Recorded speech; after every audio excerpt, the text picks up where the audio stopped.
Vinny, that's by no means a disaster, drawing a Dublin derby to one of your local rivals, but is it more the manner in which Shels lost their top spot this evening, if that is how it stays? Yeah, I think it is. I think a couple of weeks ago after the Derry game, I think Damien spoke about pressure in his dressing room, and you start to see that. And I spoke at the top of the show about winning your first league title is always the hardest one, and getting over the line. And while you have the odd player in Gannon and Griffin know how to win a league title, a lot of the players don't. And they were average enough tonight. They didn't really hurt Bohemians from an attacking point of view, and a lot of their players just failed to produce the magic. And you go back to early on the season, and someone like Jarvis would have turned that game around for them.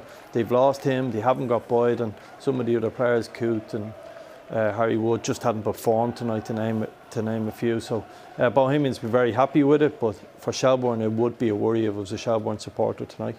It's all over in Waterford, so Derry have won that game, so that's a huge result tonight. Where was the siege from a Shelbourne point of view, and was it as much to give credit to Bohemians for how they played that it didn't really come in the latter stages? Yeah, I think from a Bows point of view, it's a really good away performance. The opening 10 minutes of the first half really good, the opening 10 or 15 minutes of the second half really, really good, but both teams were in around 75% of pass completion, so there's an awful lot of turnovers in the game. And in the transition, you're thinking, can Bows go and hurt Shels? Not quite, not really clicking in the final third.